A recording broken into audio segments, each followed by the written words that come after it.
It's really heartbreaking when you think about how Paul Mariner, such a strong and powerful player, passed away from brain cancer. You never would have expected someone like him to face such an ending.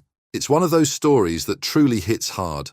Paul Mariner sadly passed away on July 9th, 2021, at the age of 68, after a short battle with brain cancer. It's still hard to believe, especially when you think of what a force he was on the pitch. Mariner was one of those players who truly left a mark. As a centre-forward, he was a powerhouse. His strength and physicality made him a real challenge for defenders, and his aerial ability was second to none. Sure, that style of play sometimes led to a few clashes, and some of the opposition might have seen him as a bit too aggressive, but that was just the way the game was back then.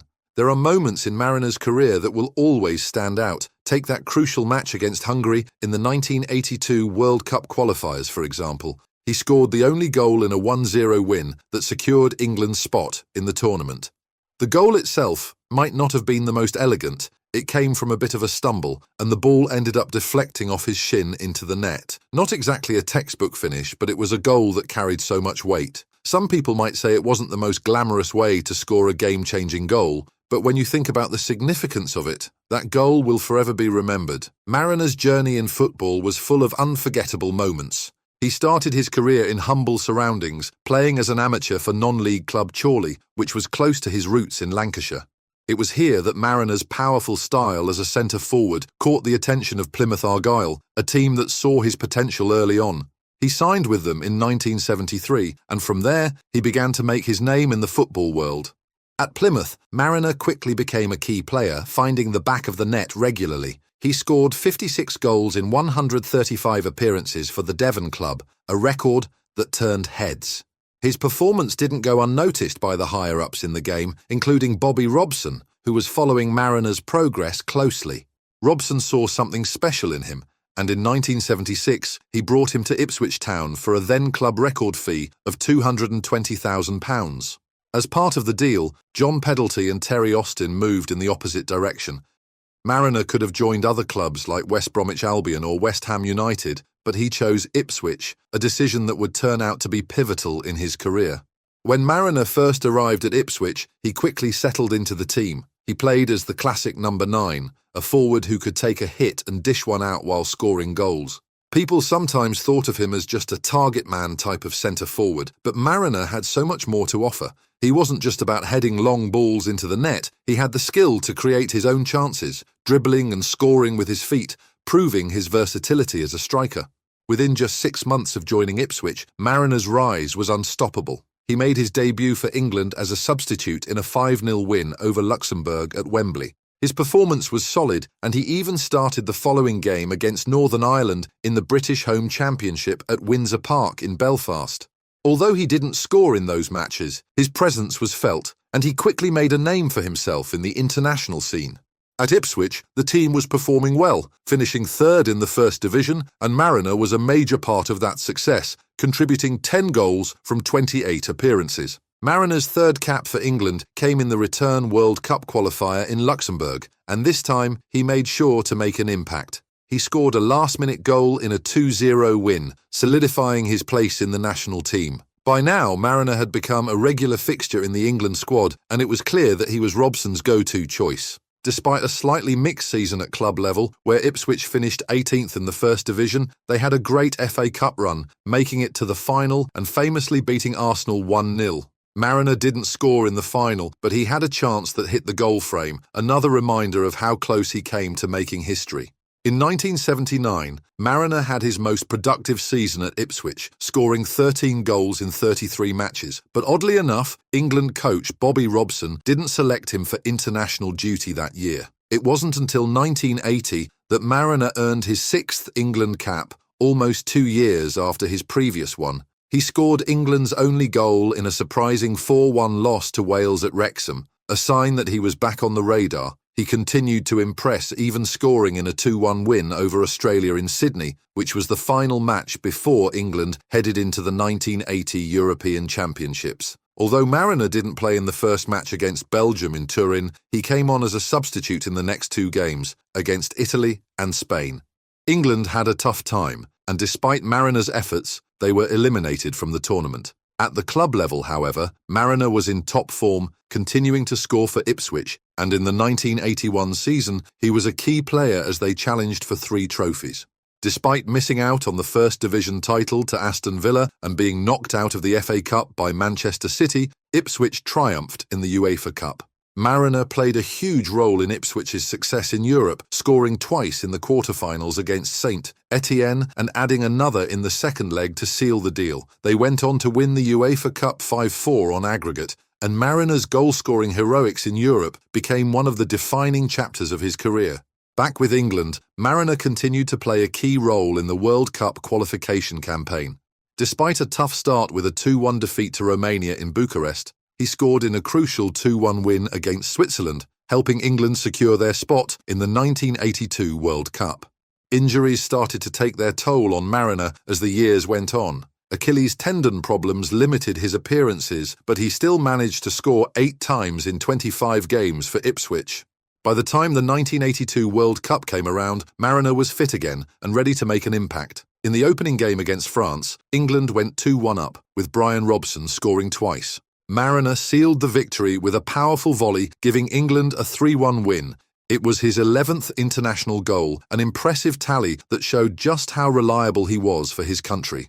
Mariner's performance helped England get through to the second phase of the World Cup, but their journey ended in disappointing goalless draws against Spain and West Germany.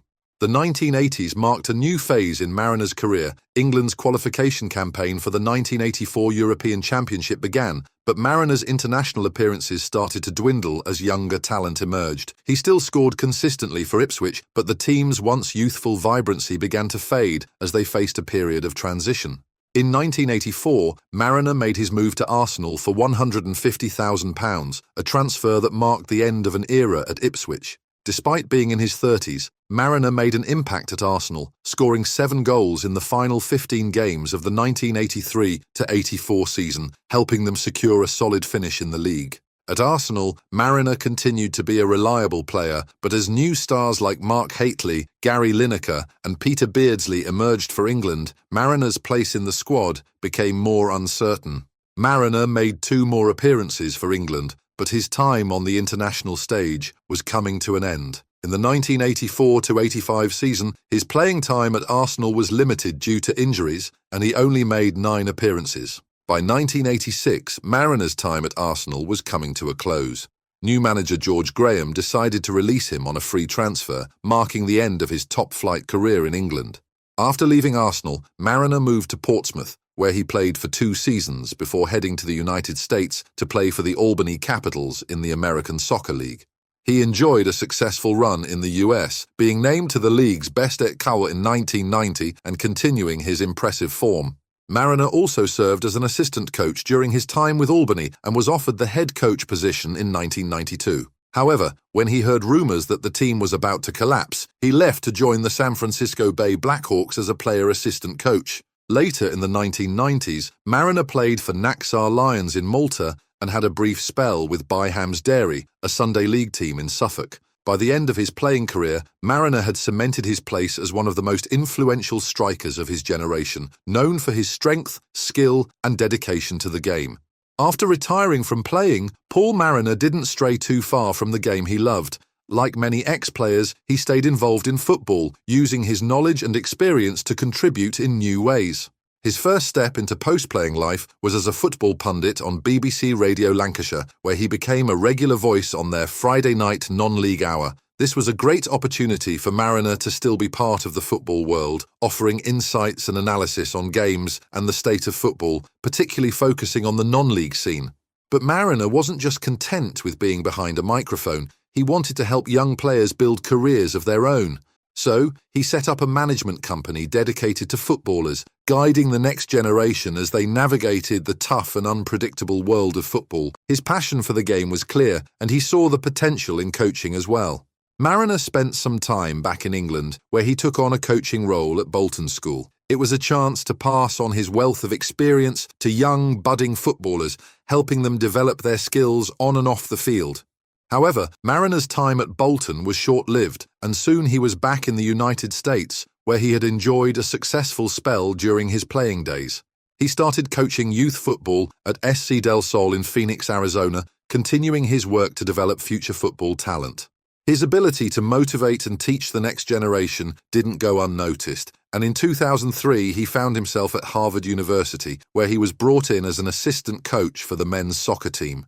It was a big leap from his time in youth football to the college ranks, but Marina's knowledge and leadership proved to be invaluable. In 2004, Marina's journey continued when he was hired by the New England Revolution in Major League Soccer as an assistant coach. He worked alongside Steve Nicol, a former Liverpool and Scotland defender, helping to shape the team's tactics and approach. This was another big opportunity for Marina, who quickly became an important figure at the club. He made a real impression, and his time with the Revolution opened up even more doors for him in the world of football coaching.